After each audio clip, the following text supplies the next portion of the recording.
Paz seja convosco. Amém. Amém. Vamos abrir a Escritura em Apocalipse, livro da Revelação, capítulo 16, versículo 5. E assim diz a Escritura Sagrada: E ouvi o anjo das águas, que dizia: Justo és tu, ó Senhor, que és e que és, e santo és, porque julgaste estas coisas. Amém. Assente-se, irmãos.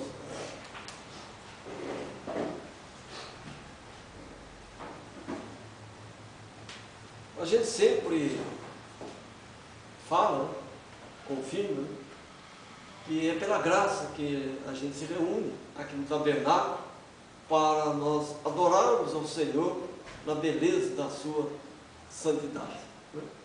Então, nesta noite, nós vamos meditar uma mensagem muito profunda e interessante, cujo título eu creio que seja O Anjo das Águas. É a 14ª mensagem dessa primeira trombeta, somando 1043 mensagens. E nós estamos no dia 2, de Ab, o 5º mês lunar, e na primeira semana, o primeiro sábado. Então isso é muito importante, muito glorioso, muito maravilhoso. E o Senhor tem aberto o nosso entendimento para nós compreendermos as Escrituras e a hora que nós estamos vivendo.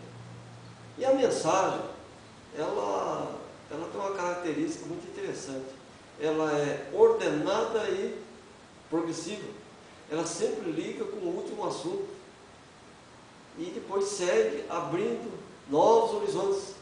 E a cada mensagem a gente vai compreendendo as Escrituras, o nosso espírito vai crescendo na graça e no temor de Deus, mas em contrapartida, Satanás se levanta contra nossas vidas. É uma perseguição tremenda, Nós passamos uma semana aí terrível, Satanás perturbando. Mas o Senhor tem dado graça, o Senhor tem nos ajudado, o Senhor tem nos abençoado. Então nós estamos diante de algo sagrado e tremendo. O anjo das águas. Quando se fala em anjo, é uma coisa extraordinária. Porque aqui em Apocalipse, Hebreus, um pouquinho para trás de Apocalipse, no capítulo 2, lá no versículo 13 e 14, capítulo 1, versículo 13 e 14. Perdão, 1, 13 e 14. A qual dos anjos disse jamais: Assenta minha destra, até que ponha teus inimigos nos cabelos de teus pés. Não são porventura todos eles espíritos ministradores, enviados para servir a favor daqueles que vão herdar a salvação? Então o anjo das águas é o espírito ministrador que vem ajudar os que vão herdar a salvação. Nós podemos ter um anjo, um ser celestial, nós podemos ter um anjo terrestre, um homem, mas o Senhor poderia usar o sol, a lua, os anjos, os querubins, os serafins, enfim, o próprio homem, ou os animais, para levar a mensagem dele. Ele é Deus, ele é soberano, mas ele escolheu o homem para isso exercer. E Deus capacitou o homem para isso. Deus levantou os profetas para levar a palavra. Amós diz que 3,7: Certamente o Senhor Jeová não fará coisa alguma sem antes ter revelado o seu segredo aos profetas, os anjos mensageiros. Amém? É assim que o Senhor faz. Então nós vamos meditar em tudo isso. E nós estamos aqui nesse livro de Apocalipse, um livro do fim, um livro que mostra como Satanás irá terminar.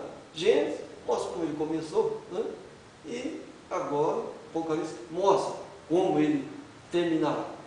Então, amados, e paulatinamente Deus está fazendo que a gente entre nessa dimensão do Apocalipse e tenha conhecimento dos grandes enigmas que formam o mesmo. E isso tem sido maravilhoso. Nesses dias, Deus tem nos abençoado. Por essa razão, Satanás tem se levantado contra nós, tem nos afrontado, tem tentado de todas as formas fazer com que venhamos tropeçar, colocado manjares nos nossos caminhos, né? Para que a gente se alimente daquilo e ele seja gigante ainda mais contra nós. Mas eu digo que o Senhor tem nos guardado. Claro que nós vamos ser tentados, né? Nós somos tentados diariamente, não é verdade? Mas Deus, pela sua infinita graça, tem nos sustentado. Aqui em Êxodo capítulo 10, então vamos começar a meditar sobre o Senhor das águas. Eu creio ser o profeta Moisés. Mas vamos aqui, Êxodo capítulo 2, versículo 10. E assim diz a Escritura Sagrada, 2:10. E sendo o menino já grande, ela o trouxe à filha de Faraó, a qual o adotou, e chamou seu nome Moisés, e disse: porque das águas o tenho tirado. O anjo das águas, e das águas ele foi tirado. Moisés, meus irmãos, nesse capítulo 2, narra sobre ele, fala que ele foi colocado numa arca de junco, ele foi lançado no rio. Todavia, antes disso, ele ficou escondido por 3 vezes, né? Quando então a filha de Faraó, podemos dizer uma igreja gentia, né? O tomou para si. Depois, a filha de Faraó o devolveu para a mãe biológica. E quando ele atingiu uma certa parte da vida, ele voltou de novo lá para a igreja judia, porque ele era profeta para aquela igreja. Ele não era profeta para a igreja gentia. Mas ele teve que ir lá de novo, ficar no meio da igreja gentia, para dali ele sair e buscar os seus irmãos, e os seus irmãos serem arrebatados. E ele foi o quê? O mensageiro da lei, né? Ele foi o grande legislador. Mas veja a passagem dele, no capítulo 12, aqui é interessante, né? Ele, da mãe, a mãe lançou no rio, nas águas. Aí ele foi, a filha de Faraó o encontrou, depois devolveu de novo para a mãe, ficou um tempo com a mãe, depois ele voltou de novo para a filha de Faraó. Dali ele saiu para remir, ser um remidor, né? Conduzir os irmãos, ser um mensageiro, né? Para tirar o povo do Egito. Mas veja, ele estava numa igreja judia, foi parar na igreja gentia e voltou para a judia, e finalmente ele voltou para a gentia. Saiu da gentia e veio para buscar a igreja, levar a igreja judia, conduzi-la até Canaã. Então vejam bem, as duas igrejas estão ligadas. As duas igrejas estão ligadas. O Faraó é o mundo gentil. A filha de Faraó, uma igreja gentia. E veja que a igreja gentia pagou para a igreja judia cuidar de Moisés. Então sempre Satanás quis comprar as coisas por dinheiro. Sempre usou desse artifício. Está aqui, ó. Vamos poder ver aqui, ó. Lá no versículo 9. Então disse a filha de Faraó: leva esse menino e cria-o, e eu te darei salário. E a mulher tomou o menino e o criou. Você não tem que... Mas ela não era a mãe dele. Ela não tinha que ter a obrigação de ter ele ali. Por que foi pegar dinheiro da igreja mundana? Mas está cheio disso, meus irmãos. Cheio disso. A pessoa deixa a verdade para viver a mentira. Então o Satanás procurou de qualquer forma. Ele tentou deter Moisés. Mas aconteceu, Moisés voltou de novo. Pode prestar atenção aqui, ó. 10, ó. Então, sendo o menino já grande, ela o trouxe a filha de Faraó. Moisés foi para a igreja gentia e veio conduzir a igreja judia. Então, há uma ligação estreita entre gentios e judeus. Olha o nosso país. Isaías fala, até eu vi lá na mensagem do Rio, fala, criaria uma nação num só dia. Sim. Israel, um só dia criou-se Israel, né? Nação poderosa, forte, bendita, santa, mas que também se apostatou. Ela caiu, ela deixou a verdade, ela deixou de ouvir a voz profética para ouvir a voz religiosa política. E nós não podemos cair nesse campo, nós temos que lutar com todas as forças do nosso coração e não cedermos a nada disso. Mas veja, ele já era grande. Nós vamos ver depois o que significa isso. E creio que nós estamos entrando no tempo das gerações. E é importante conhecer esse tempo. É importante conhecer o tempo da geração. Né? Amados irmãos em Cristo. Então, Moisés, ele pertencia à igreja judia. Não havia necessidade da mesma receber salário, mas assim fez. Ela recebeu um salário para cuidar daquilo que era dela. Não. Como eu vou receber salário se eu estou cuidando daquilo que é meu, para fazer aquilo? Não, mano. Não tem que ter salário disso. Né? Moisés, quando já grande, ou seja, com 40 anos, viu que um egípcio estava maltratando os seus irmãos, foi lá e combateu aquele egípcio e terminou aquilo em morte. Ele teve que refugiar-se. Ele teve que sair dali e ficou mais 40 anos fora. Voltou aos 80. Com 80 ele conduziu o povo. Seria 40 anos o tempo da geração? Eu estou crendo que sim, né? Mas vamos esperar no Senhor.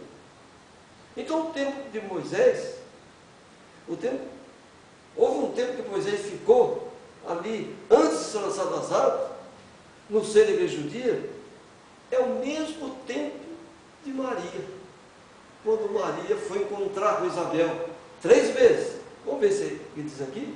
Ó, vamos lá. Vamos ver do versículo 1 aqui. E foi um varão da casa de Levi, e casou com a filha de Levi. E a mulher concebeu e teve um filho. E vendo que ele era formoso, escondeu 3 vezes. Ora, amados irmãos em Cristo, vamos lá para Lucas. Olha só aqui como é interessante tudo isso aqui. Ela escondeu o profeta por 3 meses aproximadamente. Mas isso aqui aconteceu com o nosso Senhor e Salvador Jesus Cristo. Creio que seja Lucas, capítulo 2, versículo 56. 1,56, perdão, 1,56. E Maria ficou com ela quase 3 meses e depois voltou para sua casa. Aqui tipifica gloriosamente que Moisés é um tipo de Cristo. Depois de 3 meses, Maria voltou para sua casa. Moisés ficou quanto? 3 meses ali e foi lançado no rio. Então nós temos que ligar todas essas condicionantes, meditar em todos esses pontos e tirarmos conclusões espirituais. Amém? Ele entrou numa arca. Olha, mas o outro profeta também esteve dentro de uma arca. As águas vieram de cima, né, sobre aquela arca. Moisés, as águas estavam por baixo, mas Deus não separou as águas de cima das águas de baixo. Então tudo na Escritura tem fundamento, tem ordem e tudo é revelado progressivamente. E vamos vendo, vamos indo. Então, veja que a igreja gentia viu Moisés, achou aquilo extraordinário, mas procurou saber quem era a mãe. A mãe. A igreja gentia achou aquilo extraordinário. A mãe rejeitou. Ora, o que aconteceu com o Senhor Jesus? Quando ele chegou ali, junto aos seus, o rejeitaram. E diz Zacarias, na casa dos seus amigos ele foi ferido. Veio para os seus e os seus não o receberam. Eles tinham um profeta, jogaram o profeta fora. Depois recebeu dinheiro para cuidar do profeta. Gente, e esse profeta voltou lá para o meio da Babilônia. Da Babilônia ele veio, Deus o colocou para resgatar o povo. Deus não permitiu que a Babilônia o tragasse. Ela podia. Então Satanás procurou o quê? Impedir. das águas. Ora, se Deus se levantou com a missão, ninguém te impedirá. Amém? Se Deus nos levantou para cumprir algo, nós vamos cumprir aquilo. Olha Jonas, fugiu, foi parar no fundo do navio. Jonas teve que cumprir a missão. E Paulo também diz, ai de mim, se não pregar o que o Senhor tem determinado. É isso, né? É dedicação àquilo que Deus nos comissionou. Né? Então veja, antes do profeta do deserto nascer, que João Batista é o profeta do deserto, nascer, aleluia, Maria, no ventre, levou o sangue do cordeiro até lá. E quando encontrou Maria com Isabel, o menino saltou no ventre de Isabel, simbolizando a ressurreição. 2 profetas se encontraram. Um no ventre de Maria, a restauração de Eva. Outro, o profeta do Altíssimo, aquele que viria como precursor da primeira vinda de Jesus Cristo. O Elias, que havia de vir. O primeiro, Elias, que Deus enviou, um segundo. Coisa muito profunda. Né? Nós ficaríamos aqui a noite toda, meses, anos, meditando nessa pequena passagem aqui de Êxodo capítulo 2. Então, cada versículo da Bíblia, ele mostra Cristo para nós. Amém? Se nós não enxergarmos Cristo, Jesus Cristo, no versículo, começa tudo de novo. Ele está em toda a Escritura. Aqui é a Escritura escrita, a Escritura natural, uma das 4 Bíblias, né? Uma natural, mas é Deus por impresso. É o Senhor Jesus Cristo por impresso.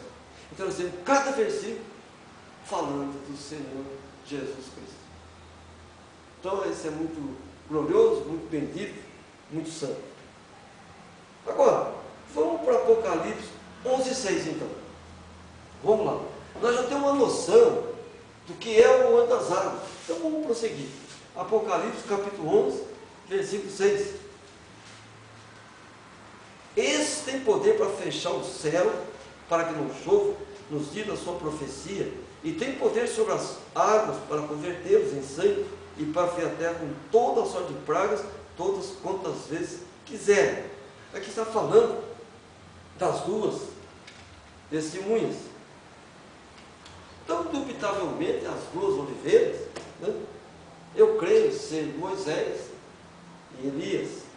Sim, porque apenas os 2, em toda a Escritura, é que possuem essas qualidades de fazer parar de chover, de fazer chover, de transformar água em sangue, enfim, de operar grandes sinais. 2 grandes profetas. Ora, quando Jesus Cristo estava ali na cruz, o que disseram? Ele está chamando por Elias. Eles tinham Elias como um profeta extraordinário. Coisa maravilhosa, bendita. Né? Então veja, meus irmãos em Cristo. Então, somente os 2, Moisés e Elias, que possuem as características que estão aqui, essas dimensões estão aqui em Apocalipse capítulo 11.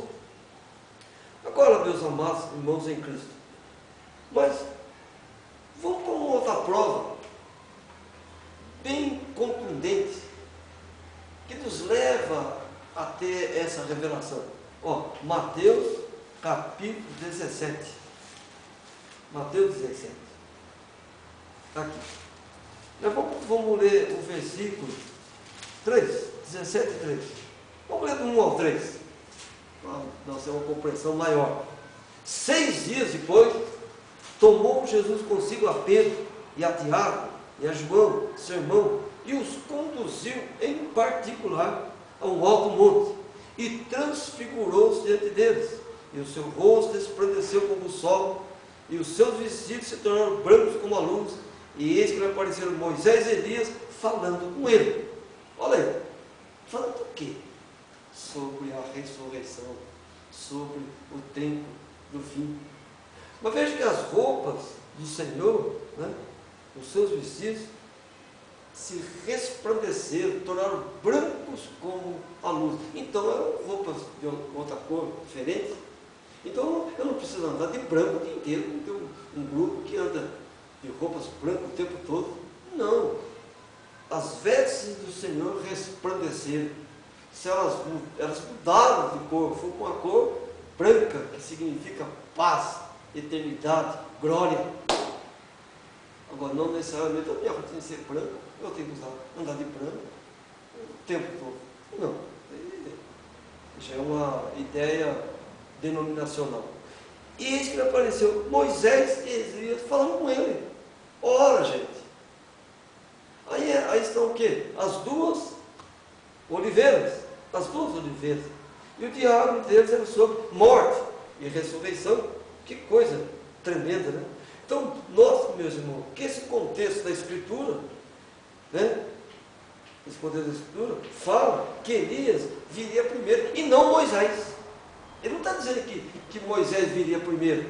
Não. Ele fala que Elias viria primeiro. Vamos ler aqui, 17, versículo 10 até. E os seus discípulos interrogaram, dizendo: por que dizem então os escribas que é necessário que Elias venha primeiro? E Jesus respondendo disse: Elias, em verdade Elias virá primeiro e restaurará todas as coisas. Mas digo que Elias já veio e não conheceu, mas virá tudo o que quiser. Né? Assim falamos também padecer o Filho do Homem. Então entenderam os discípulos, por isso falaram de João Batista. Mas fala de dois Elias. Mas está falando do ministério de Elias. Então Elias veio primeiro, Moisés teria que vir depois. Então esses dois anjos, essas duas testemunhas de Apocalipse são Moisés e Elias. Porque Moisés é um tipo de Elias, amém, irmãos? É um tipo de Elias, Moisés. Então todos os profetas são tipos de quê? De Elias. Os apóstolos, espíritos ministradores. E Deus levantou esses homens para nos trazer o quê? Eles vieram nos servir. Eles vieram trazer o quê? A palavra para nós. Eles eram servos, nós somos filhos. Então, amados irmãos em Cristo, né? O diálogo do Senhor Jesus com Moisés e Elias foi exatamente sobre a morte e a ressurreição. Isso está em Lucas 9:31. Nós podemos ler aqui. Lucas, depois de Marcos aí. Lucas 9:31. Eu creio que seja aí. Vamos ver aqui. 9:31. É isso mesmo. Os quais apareceram com glória e falaram da sua morte, a qual havia de cumprir em Jerusalém. Que coisa tremenda, irmão. Os 3 homens da montanha. Eu preguei essa mensagem aqui. Eu preguei. Se houve 3 homens da montanha no começo, nós teremos 3 homens da montanha no final. Amém? Nós teremos isso. Mas onde está no Velho Testamento os 3 homens da montanha? Oh, aleluia! Naquele dia, naquela grande batalha, que Ur e Josué sustentavam as mãos de Moisés e colocaram uma pedra embaixo, que a mão dele era pesada. E quando as mãos de Moisés ficaram totalmente para cima, o inimigo foi derrotado. Olha aí os 3 homens da montanha de novo. Sobre a pedra. E o que é pedra? Revelação. Pedro, sobre essa pedra, edificaria a minha igreja, e as portas do inferno não prevaleceram contra ela. Está lá em Mateus. Pedro, você tem que ter a revelação. Por que falou para Pedro? Quem sou eu? Tu és o Cristo. Pedro não te revelou a carne e o sangue, mas Deus. Aleluia! Louvado seja o Senhor. Olha os 3 homens da montanha no velho, olha os 3 homens da montanha no novo. E quem era Moisés? Um tipo de Cristo. Um poder extraordinário na mão dele. Louvado seja o Senhor. Então Moisés não é o profeta do deserto, mas era o profeta das águas. Ora, primeiro teve que ir para as águas, sair das águas, para depois o quê? Ele andava no deserto. É interessante essas coisas, irmão. João Batista teve que ir para o deserto para vir apresentar a água da vida, que era o Senhor. Moisés veio da água para tirar o povo aonde? Do Egito, do deserto da fé. Não é que não tem nada. Era água, palavra e mais palavra. Por que João veio do deserto? João chegou para mostrar a palavra. Moisés veio para trazer o quê? A palavra. deserto, outro profeta das águas. Aleluia! E quem era João? Profeta do Altíssimo. João Batista. Coisa maravilhosa, João Batista. Então Moisés, ele foi um mensageiro que tirou o povo de Deus da dimensão babilônica, do mundo gentil. E debaixo de uma tremenda mensagem, ele e Moisés de novo vai ver o fim da grande Babilônia. Ele lutou contra a Babilônia no começo. E ele vai terminar a luta contra a Babilônia. Então Deus sempre levantou os céus para guardar os filhos, meus irmãos. A segurança de um lar, você contrata uma segurança para cuidar de quem? Da família. E, claro, cuidar dos seus filhos. Oh, assim Deus fez com a gente. Deus levantou esses servos gloriosos para cuidar de nós. Moisés foi levantado para servir a nós, meus irmãos. Amém? Ele é um servo. E o Senhor Jesus fala coisa alguma, sem antes ter revelado o seu segredo aos seus servos profetas. E uma pergunta: se nós temos profeta na igreja judia, nós temos que ter profeta na igreja gentia, porque a igreja gentia saiu da igreja judia. Então, esse profeta da igreja gentia, ele é um servo, ele é filho, mas na função de quê? Servo. Que está ajudando o quê? Os irmãos a entender as escrituras, que os servos trouxeram. Não sei se me fiz entender. Deu para entender isso? Ele é filho, mas ele tem uma missão também de servir. Ele não é servo, mas é um filho que serve. É como se fosse o filho mais velho. A irmã lá em casa usou uma palavra interessante. Não sei o que o Ismael disse, e alguém falou: não, ele é o filho mais velho, é como se fosse o pai. Ó, então, ouça, não foi assim? É verdade? Estou falando? Mas eu não sei o que aconteceu. Então, amados irmãos em Cristo, agora, vamos para uma parte que eu julgo uma das mais interessantes. Deuteronômio, capítulo 34, versículo 6. Deuteronômio é o quinto livro da Escritura. Deuteronômio, capítulo 34, perdão. Capítulo 34, vamos ler isso aqui. Versículo 9. 34, 9. Olha o que diz aí. E Josué, filho de Num, foi cheio do espírito de sabedoria, porquanto Moisés tinha posto sobre as suas mãos. Assim os filhos de Israel deram ouvidos e fizeram como o Senhor ordenava a Moisés. As mãos são coisa gloriosa. A gente viu na reunião na casa do Senhor lá, né? Falando sobre as mãos, as duas grandes maravilhas do Senhor. E nós temos o sinal glorioso da pirâmide e do infinito nas nossas mãos, na esquerda e na direita, as duas pirâmides.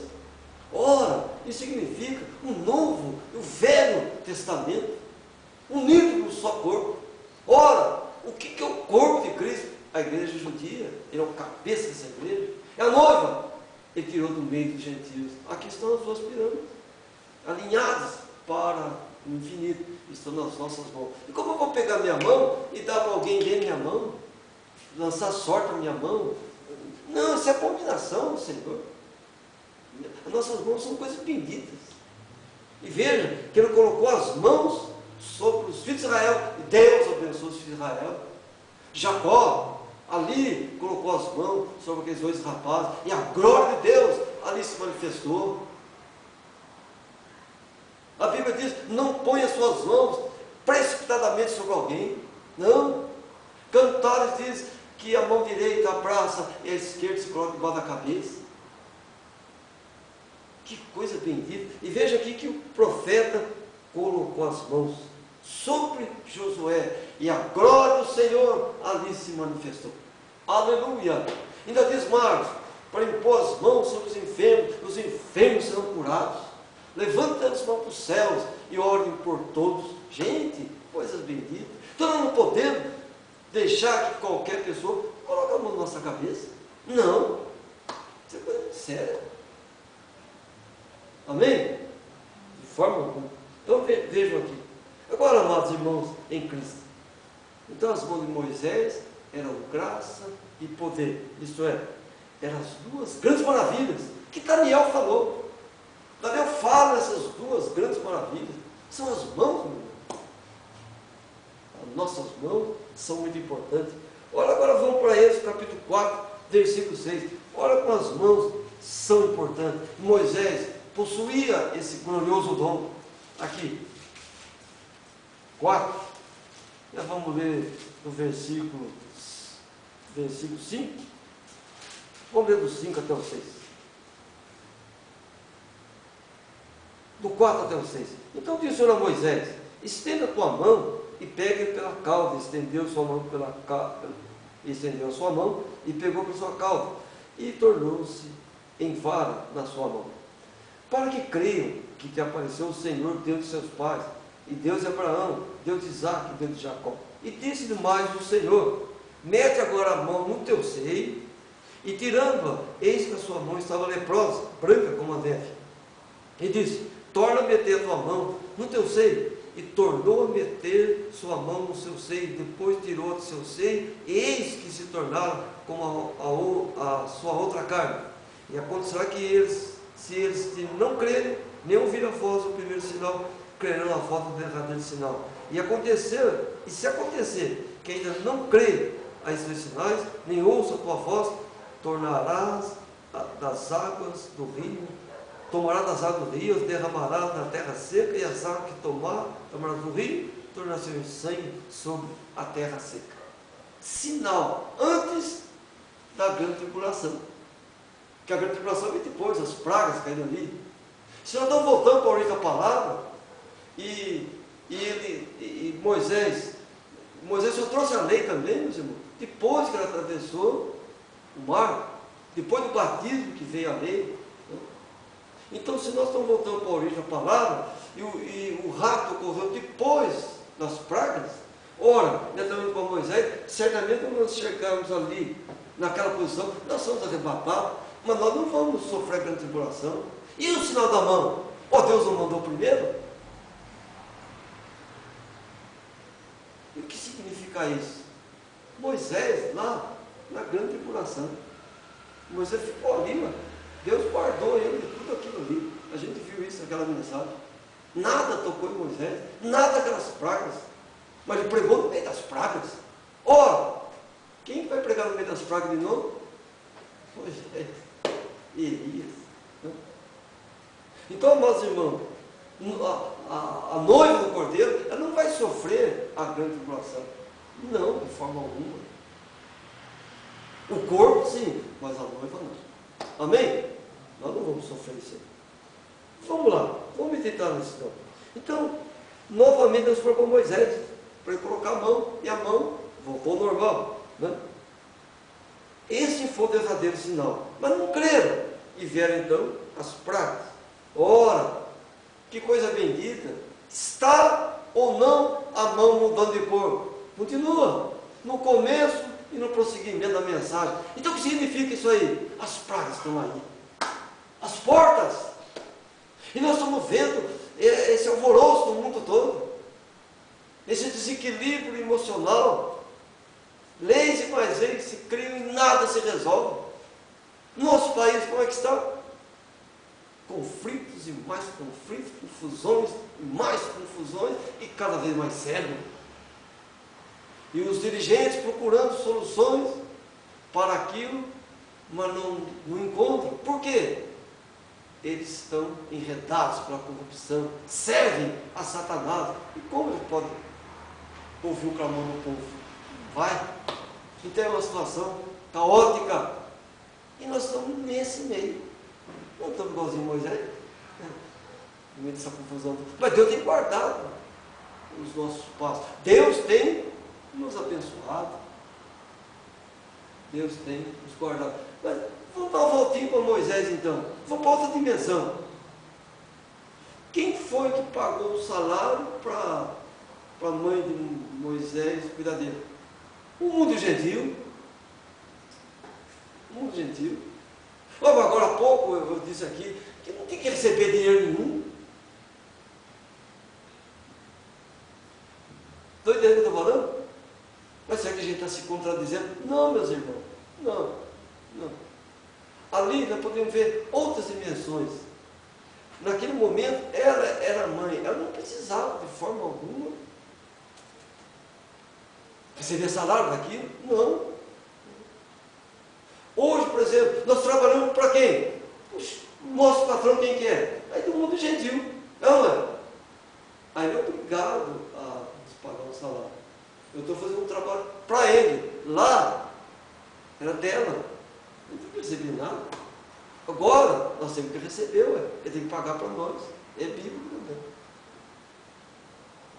Eu perguntei para a irmã, quando eu fui em determinados lugares aí, se aquilo era bíblico. Vamos conversar com os irmãos aí. Interessante isso aí.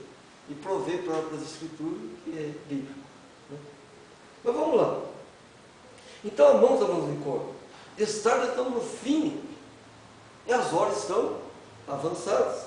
Né? Bastava Moisés levantar as mãos para que tivesse domínio sobre a dimensão babilônica. Ora, Ele deu essa graça para nós. Deus nos deu essa graça. Nós não temos que temer, irmão, leis de gentios. Não. Nós temos que viver o assim do Senhor. Amém? Vai nos afrontar? Vai. Mas a lei do Senhor nos guardará. Porque o profeta foi tirado das águas. A igreja judia, ela simplesmente, a gentia, tirou o profeta das águas. Porque a ideia era frear o profeta. Não. Ninguém impede o plano do Senhor. Amém? Ninguém impede. Agora vamos lá. Êxodo 14, 16. Aqui, Êxodo 14, versículo 16. Vamos ler o 15 e o 16. Então disse o Senhor a Moisés: por que clamas a mim? Diz aos filhos de Israel que marchem. E tu levanta a tua vara, estende a tua mão sobre o mar e fende-o, para que os filhos de Israel passem pelo meio do mar em seco. Amados irmãos em Cristo, novamente Deus falou para Moisés, né, que ele tinha um poder extraordinário nas mãos dele. E o que Moisés fez? Moisés levantou o cajado com a mão direita, apontou a esquerda para o mar, a mão que mudava de cor, e o mar fendeu e ele atravessou. Poder das mãos, as maravilhas que Daniel falava e fala aí nos nossos corações. Mas, amados irmãos em Cristo, então esse profeta das águas tem um poder nas mãos grande. E próprio Jesus falou em São João 5, 45, 46, que esse profeta das águas falava dele, Senhor, e que se eles conhecessem esse profeta a fundo, não negaria ao Senhor. E Jesus veio o quê?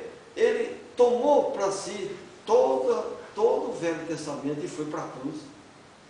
Ele teve que ir lá para a cruz, derramar o sangue dele, porque ele era o cordeiro espiritual. Ele sacrificava o cordeiro natural. E agora tivemos a crucificação do cordeiro espiritual. Mas não podemos abandonar a velha dispensação, porque é nela que nós conhecemos quem é o Senhor Jesus. Amém? Agora, olhem só. Vamos para Êxodo capítulo 17, versículo 11. Aqui. Vamos ler um pouquinho para trás, gente? Versículo 9, vamos ler aqui do 9 até o 12. Vamos até o 12. Vamos ler aqui. Pelo que disse Moisés a Josué: escolhe os homens e sai a peleja contra Amaleque. Amanhã eu estarei sob o cume do outeiro, e a vara de Deus estará na minha mão. Vara, poder, pastorado. Eu tenho poder na minha mão. Vamos. E fez Josué, como Moisés dissera, pelejando contra Amaleque. Mas Moisés, Arão e Hur subiram ao cume do outeiro. Eu disse que foi Josué que subiu.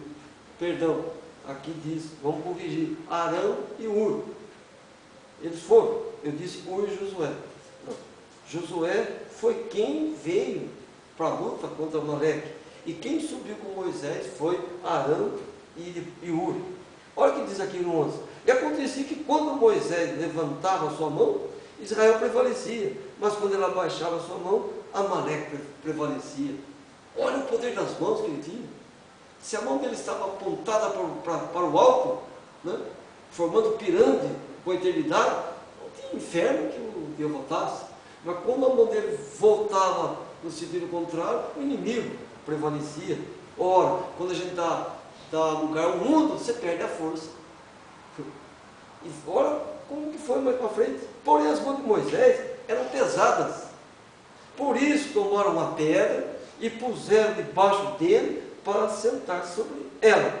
E Arão e Hur sustentaram as suas mãos, um de uma banda e o outro da outra. E assim ficaram as suas mãos firmes até que o sol se pôs. Assim José desfez Amaleque e seu povo ao fio da espada. Glorificado seja o Senhor. Ele foi para a montanha com um cajado na mão, mas era tanto poder e as mãos dele muito pesadas. Aqui está uma resposta para muitos irmãos, e hoje até a irmã Jo conversou comigo isso aí.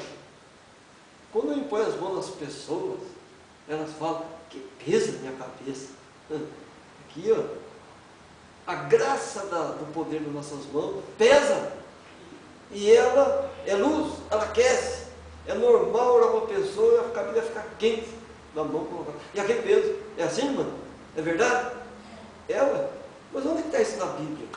Aqui. Peso das mãos. As mãos pesavam. E eles venciam. Mas veja bem, 2 homens subiram com ele. Moisés, um tipo de Cristo. 2 profetas.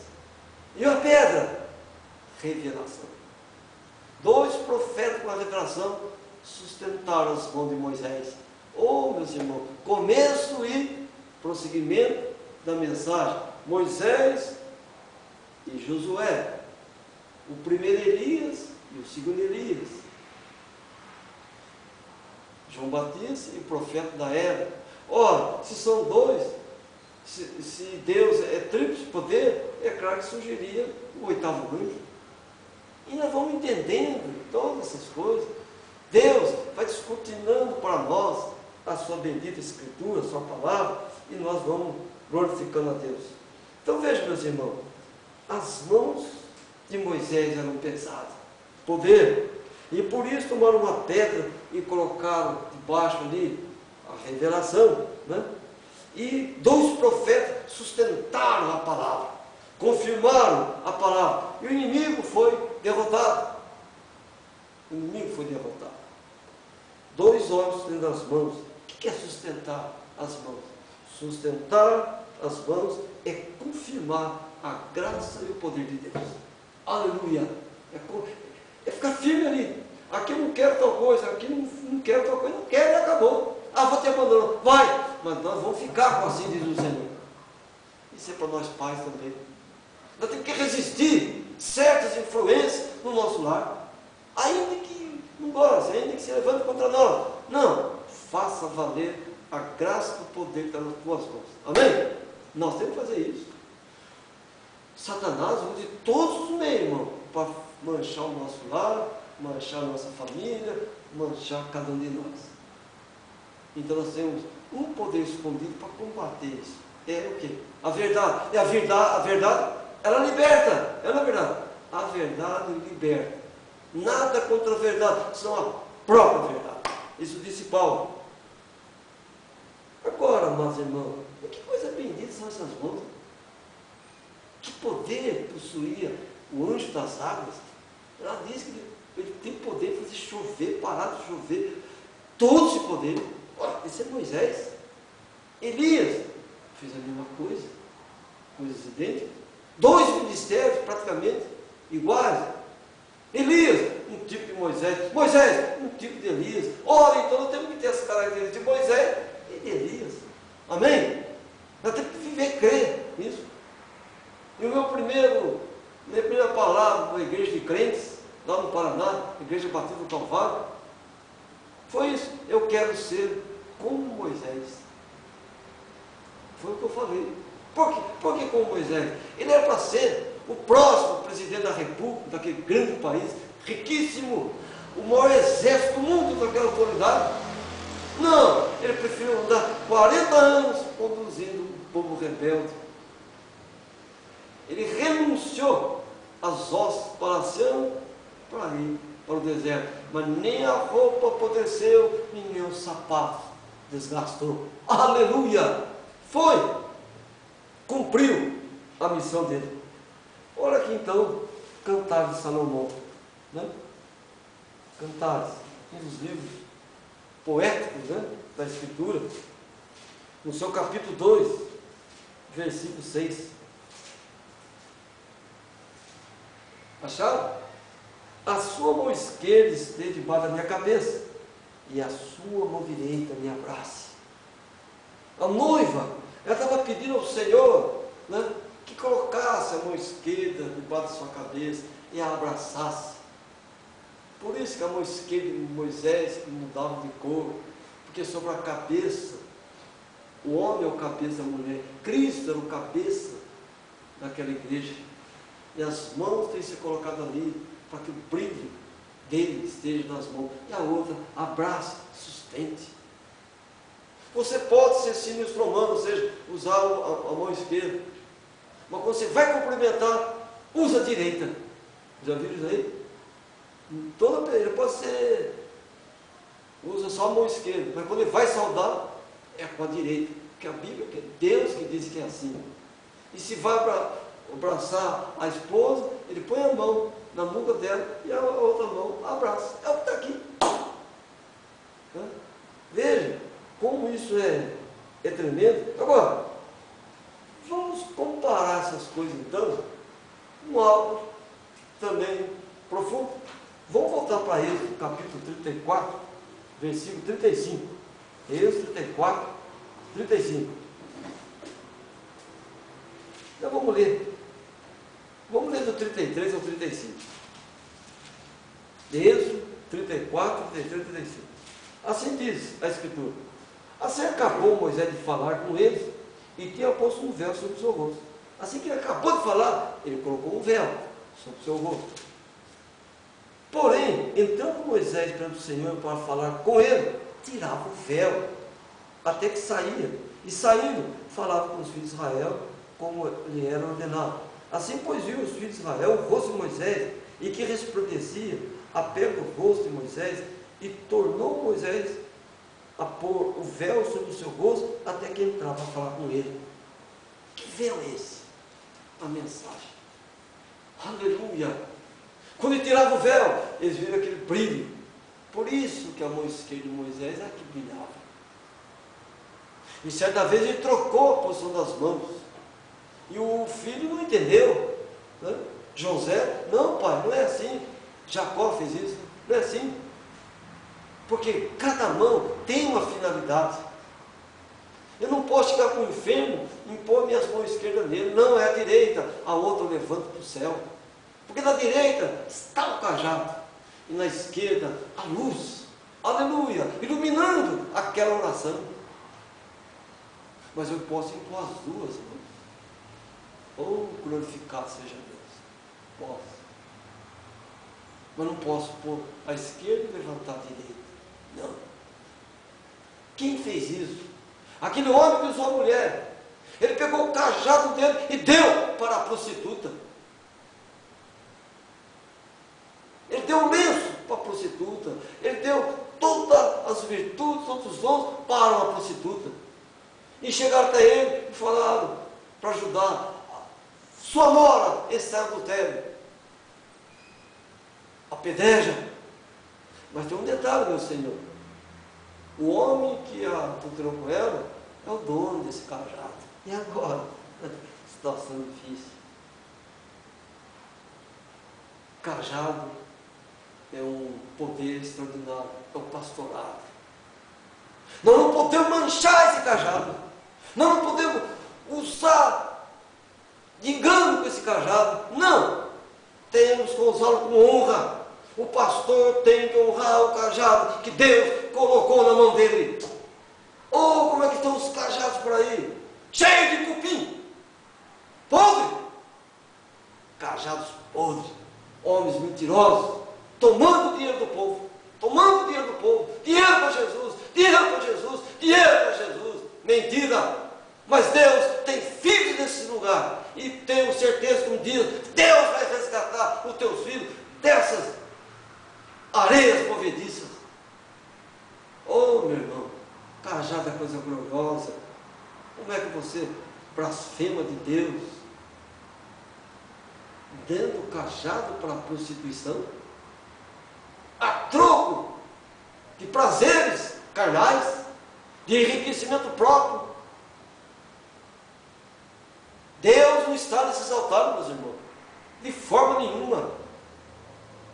A mensagem do das águas nunca esteve ali, nunca. Não subirá nos meus altares por degraus, para que não apareça a tua nudez.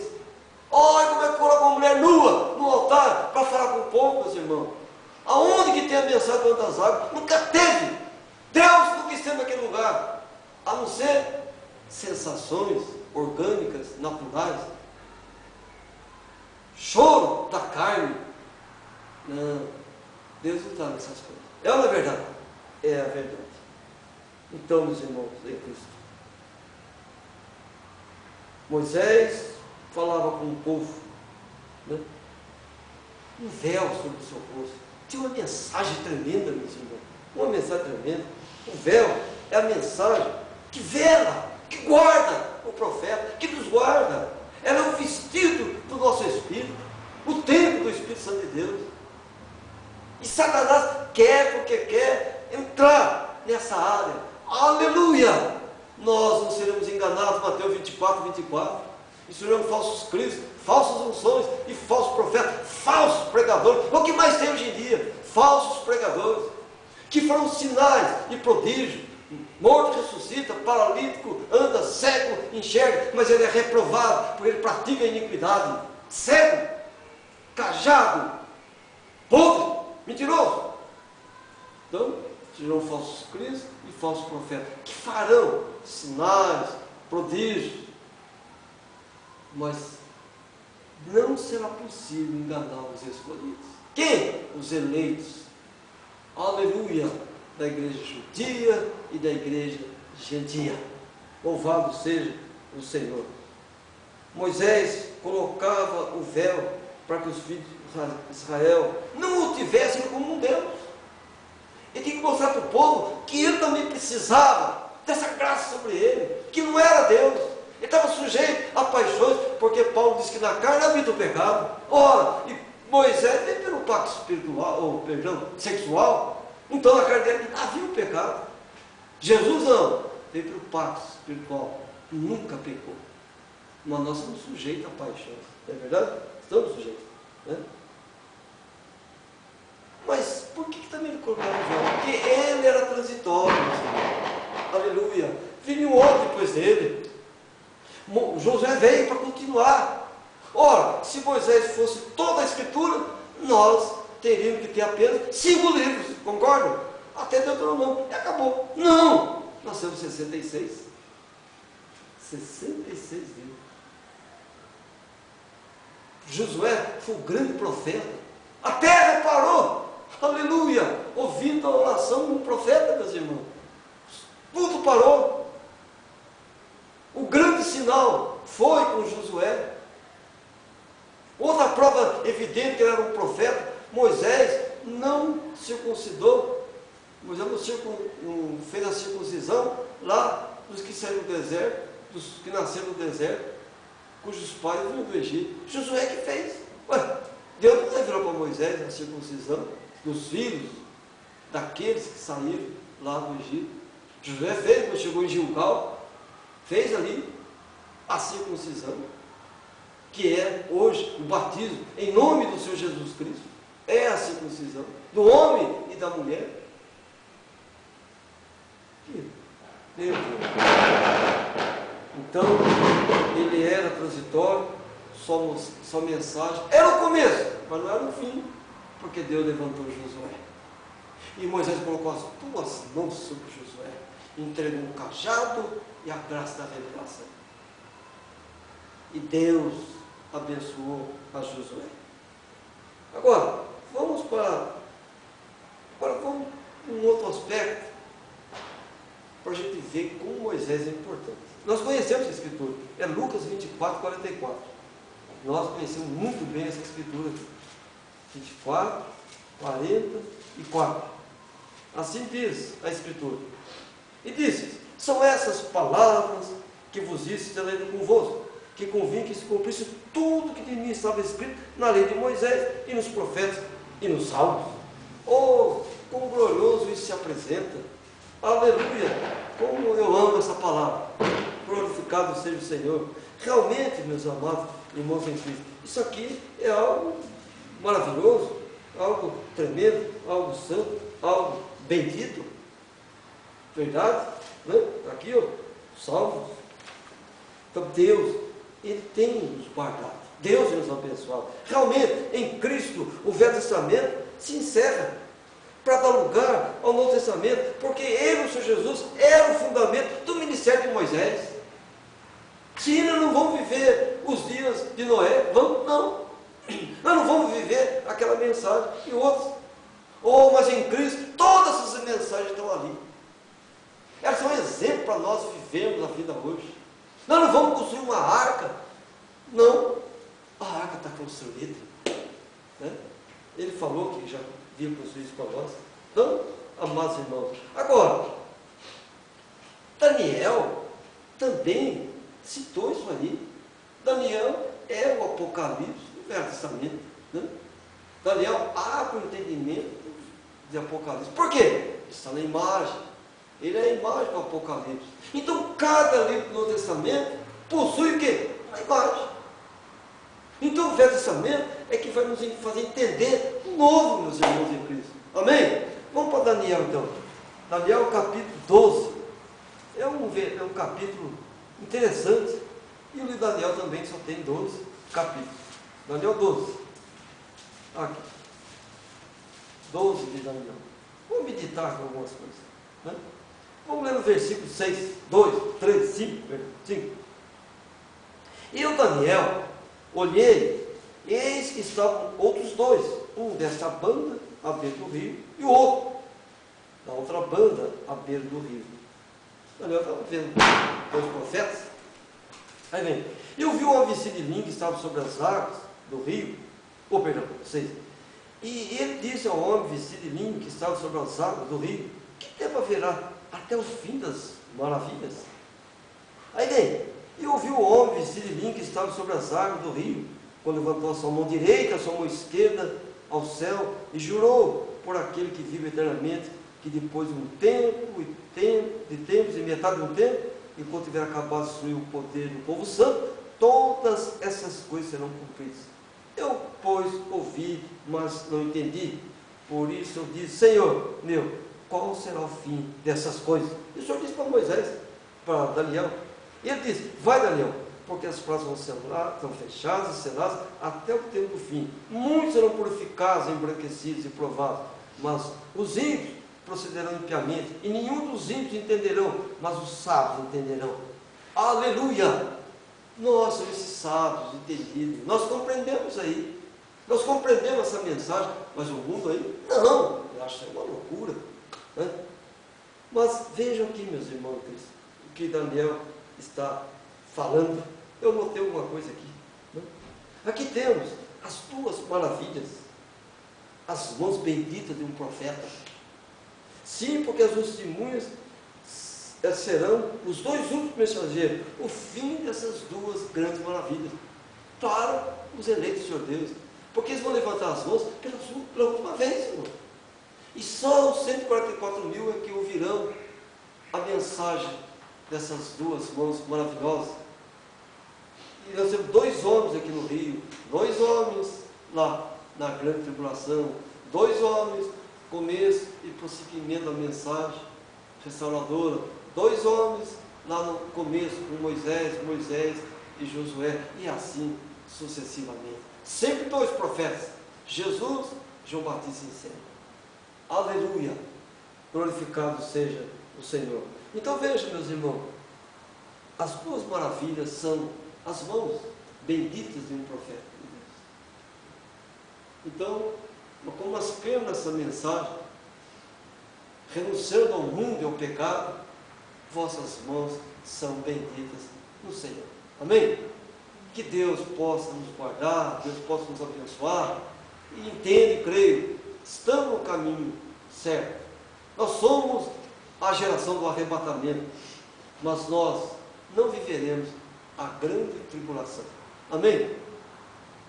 Que Deus abençoe e que a glória do Senhor seja em cada coração. Vamos em paz, mas eu vou encerrar aqui essa mensagem e fico à disposição dos irmãos para quaisquer perguntas, logo que nós encerrarmos isso tudo. Amém? Então vamos em paz. Deus abençoe em nome do Senhor Jesus Cristo. Amém.